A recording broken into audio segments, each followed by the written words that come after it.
बघा विद्यार्थी मित्रांनो, या ठिकाणी शेवटचा चान्स आहे. आपल्याला माहित आहे की 2025 पासून हा पॅटर्न जो आहे डिस्क्रिप्टिव्ह होतोय.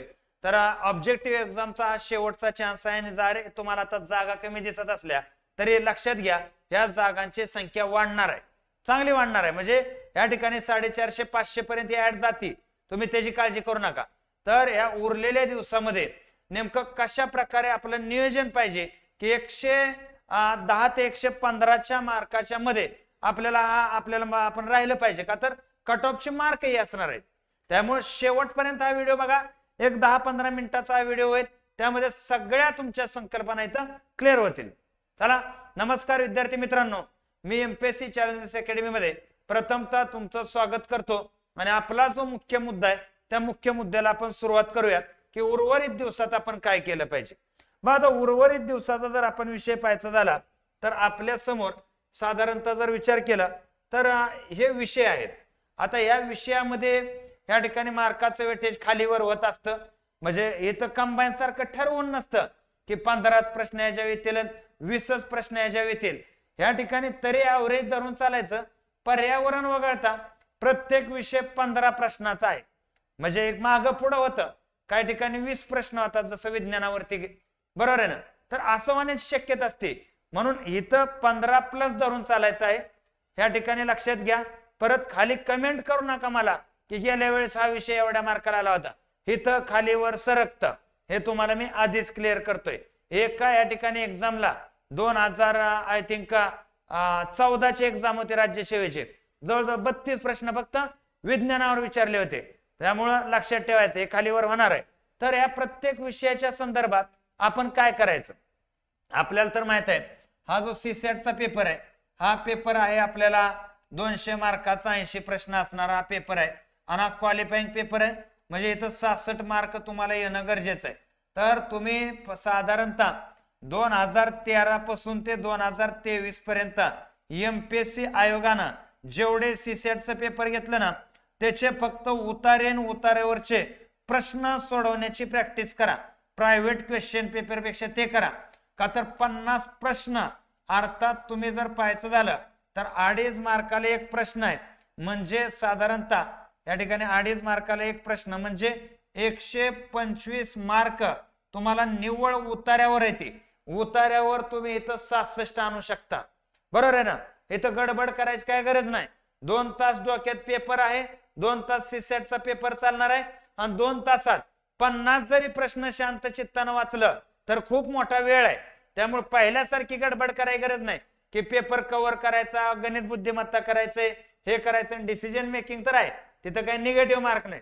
म्हणजे डिसिजन मेकिंग हे 5 प्रश्न आणि या ठिकाणी उतारे, इंग्लिश वगळून टाका, 45 प्रश्न उतारायचे, त्यातला 5 प्रश्न टप उतारा वगळून टाका, 80-40 प्रश्न उतारायचे. तर एवढ्यावर तुम्ही सीसॅट क्वालिफाय होता. कशावर? एवढ्यावर सीसॅट क्वालिफाय होता. सीसॅट क्वालिफाय व्हायला या ठिकाणी बाकी मग गणित बुद्धिमत्ता सोडवलं तर तो तुमच्यासाठी बोनस मुद्दा आहे. आता आपल्या समोर आहे विषय इतिहास. आता या ठिकाणी 15 प्रश्न धरून चालायचे आहेत आपल्याला, म्हणजे 30 मार्कासाठी विषय आहे. आता या विषयामध्ये प्राचीन इतिहास आहे, मध्ययुगीन इतिहास आहे, आधुनिक भारताचा इतिहास आहे, समाज सुधारक आहे यामध्ये.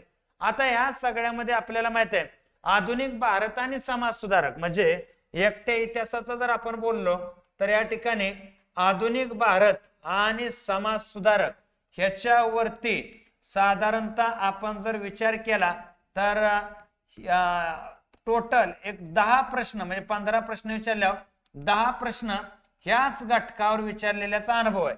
प्रश्न जितके जास्त इतिहासावर विचारले जातील तितकं याचं पर्सेंटेज वाढत जातं. हे जनरल अनुभव आहे.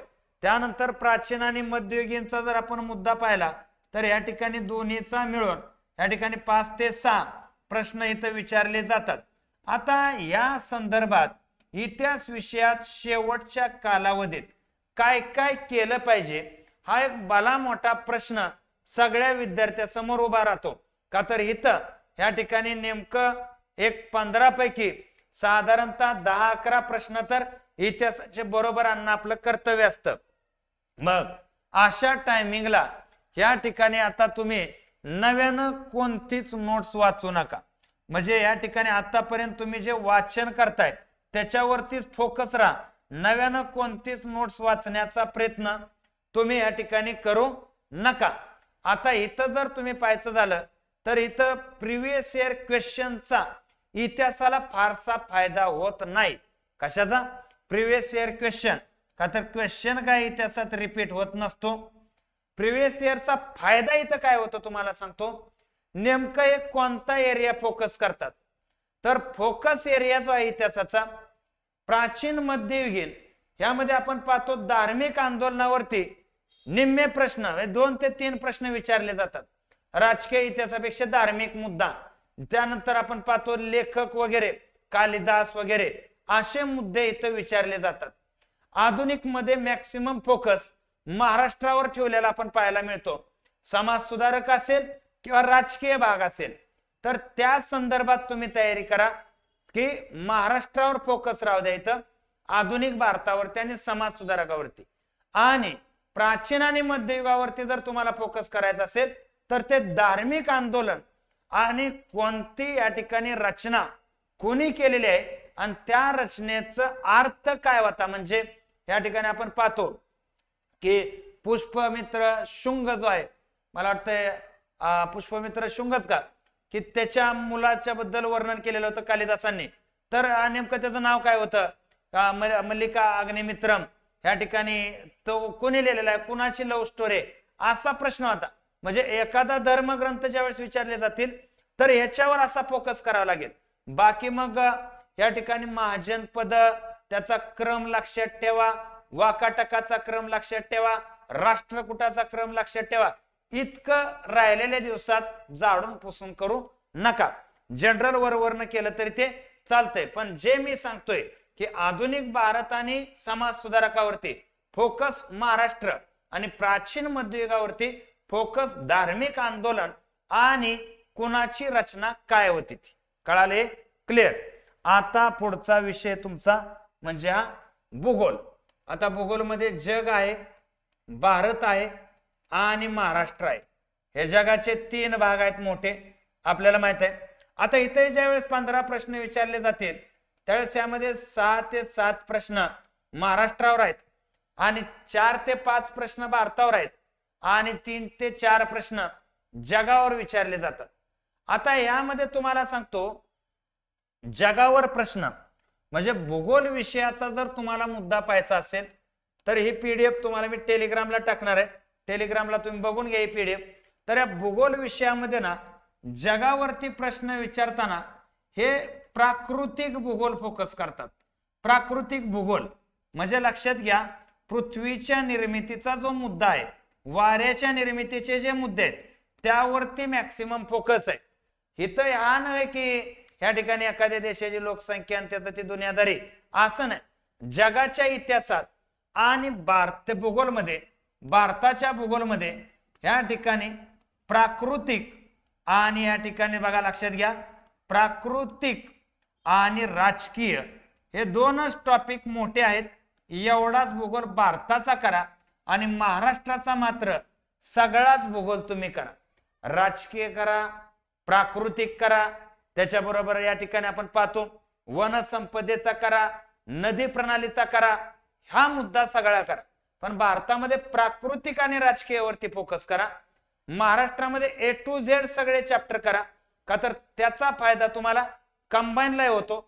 आणि भारतावर जे कंबाईनला प्रश्न विचारतात ना हे प्राकृतिक आणि राजकीयवरतीच विचारतात. कंबाईन मध्ये सुद्धा हे आपल्याला लक्षात आलेलं आहे.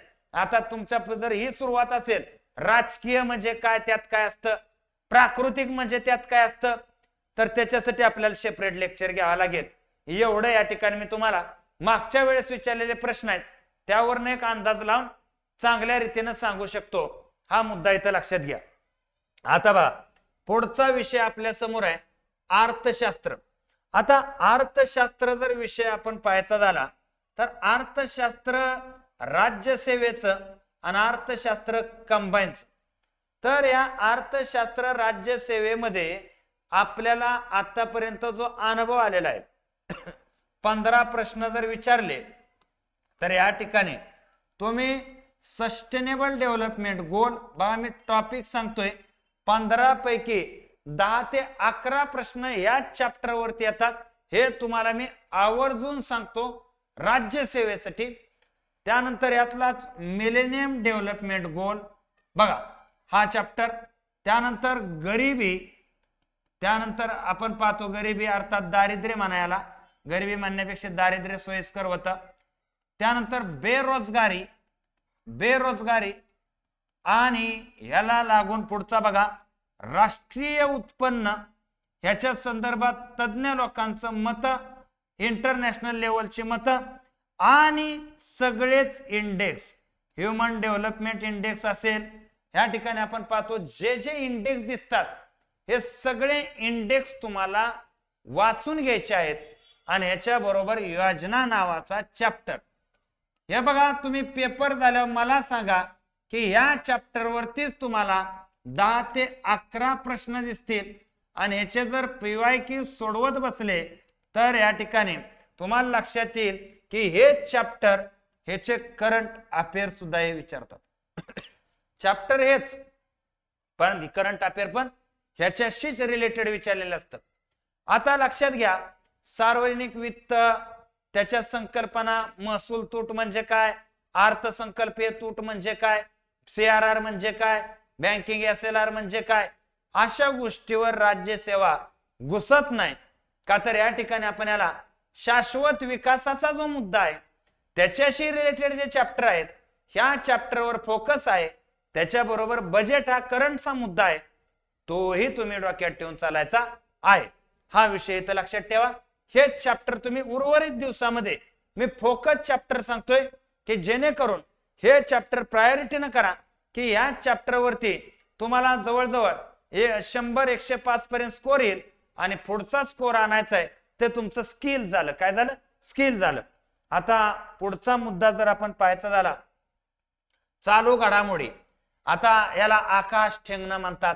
ह्याच्याबद्दल कोणीच काय सांगू शकत नाही का, तर हा फक्त वाचण्याचा मुद्दा आहे. वाचून जेवढं तुमच्या लक्षात येते तेवढं तुम्ही लक्षात घ्या, ह्याच्या पलीकडे काहीच करू नका. त्यानंतर बघा राज्यघटना कंप्लीट तुम्ही रंजन कोळंबे पुस्तक किंवा M लक्ष्मीकांत पुस्तक जे आहे ह्या पुस्तकाच्या बाहेर ह्याचा प्रश्न जात नाही. त्याच्यामुळं ह्या दोन्हीपैकी एक पुस्तक तुम्ही तोंडपाठच ठेवा, काहीच मागे पुढे बघू नका.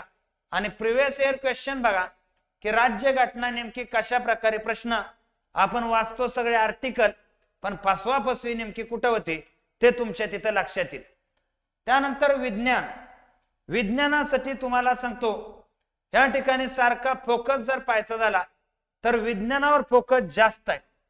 विज्ञानामध्ये तुम्हाला सांगतो 20 प्रश्न जर विचारले तर या ठिकाणी तुम्हाला सांगतो बायोलॉजी, त्याच्याबरोबर फिजिक्स आहे आणि केमिस्ट्री आहे आणि 20 प्रश्नापैकी 10 ते 12 प्रश्न बायोलॉजीवर आहे. आता विज्ञान हे प्रश्न बरोबर आणण्यासाठी सगळ्यात सिंपल फंडा काय असतो, तो विषय समजणं. तो विषय तुम्हाला समजला ना तरच फिजिक्स केमिस्ट्रीचे प्रॉब्लेम सुटतील, तरच या ठिकाणी बायोलॉजीचे एखादा आपण पाहतो बॅक्टेरियल फंगल डिसीज आहेत ते मुद्दे सुटतील. म्हणजे हा विषय तुम्हाला समजणं गरजेचं आहे. आतापर्यंत मी काय बुक्सची नावं सांगायचो, परंतु ज्यावेळेस प्रत्यक्षात ते पुस्तक मी पाहिले वाचले त्यावेळेस मला दिसलं एरिया कव्हर होतोय परंतु पर्टिक्युलर पॉइंट तयार कव्हर होत नाहीत. आणि त्याचं कारण काय, पुस्तक लिहायच्या असणाऱ्या मर्यादा, त्या मर्यादा क्रॉस होत.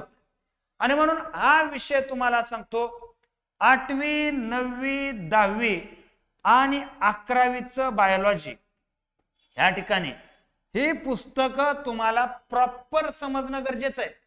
आणि ह्याच्या पलीकड मी तुम्हाला सांगतो ह्या विषयावरती मी या बायोलॉजीवरती, नंतर फिजिक्स केमिस्ट्रीला दुसरी फॅकल्टी आहे पण बायोलॉजी बद्दल मी तुम्हाला सांगतो की याच्यावरती मी 40-42 व्हिडिओ बनवलेले आहेत. तुम्हाला सांगतो मी हे नाही म्हणत की हे विषयाचं मी आमक फलानं, पण हा विषय जर तुम्हाला समजला नाही ते बघून माझं का मी तुम्हाला सांगतो तिथं पेन तुमच्या पुढे हातात नका ठेवू. हे आपल्याला विषयच कळला नाही सर, काय चाललं कळालं नाही का, तर मी MSc मायक्रोबायोलॉजी ठीक आहे, मला इतिहास अर्थशास्त्र विषयाचा लेक्चरर म्हणून ओळखतात पण मी MSc मायक्रोबायोलॉजी कडे तुम्हाला सांगतो, अर्थशास्त्राचंही मी तेच सांगतो तुम्हाला की ते माझे व्हिडिओ लेक्चर बघा, तुम्हाला नक्की लक्षात येईल. ठीक आहे, पैसे जातील, परंतु या ठिकाणी शिवजयंतीमुळे तिथं ऑफर सुरू आहे. 1499 एका विशेष फी आहे, ऑफर 30% सुरू आहे, किंवा पूर्ण आपण पाहतो बॅच आहे राज्यसेवेची पूर्व, या ठिकाणी 4999 ला, त्याला 30% ऑफर आहे. या ठिकाणी बऱ्यापैकी तिथं तुम्हाला मी पर्टिक्युलर पॉइंट काढून ठेवलेले आहेत, ते पॉइंट सध्या फोकस करायचे आहेत. गेल्या वेळेस त्याचा फायदा विद्यार्थ्यांना झालेला आहे. त्यानंतर पर्यावरण, या ठिकाणी पर्यावरणाचं तुम्ही जून 2023 पासूनच ते आतापर्यंत म्हणजे 28 एप्रिल आहे तर मार्च महिन्यापर्यंत संपूर्ण करंट अफेअर वाचा. 5 पैकी 3-4 प्रश्न त्या करंट अफेअर वरतीच येतात. आणि अशा रीतीनं तुमचा जो जादुई मुद्दा आहे 110, हे बघा कसाही पेपर निघो तुम्हाला 110 मार्क घेणंच आहे. का तर आतापर्यंत पाहिलं आपण त्याच्याच मागं पुढे 1-2 इकडं तिकडं मेरिट लागतंय. त्या हा पेपर क्वालिफाईंग आहे सीसॅट, पण हा पेपर तुम्हाला फायद्याचा आहे बा. इथं जर तुम्हाला वाटतंय तर मी तुम्हाला या बॅचेसही सजेस्ट करेन. त्याच्याबरोबर आपला टेलिग्रामचा ग्रुप आहे तोही जॉईन करा, त्याच्यावरही तुम्हाला मी अपडेट टाकत राहतो बऱ्याचशा गोष्टींचे. आणि विशेष म्हणजे कोर्स घ्यायचा असेल तर डिस्क्रिप्शन मध्ये ॲपची लिंक आहे, तिथं जा, कोर्स परचेस करा.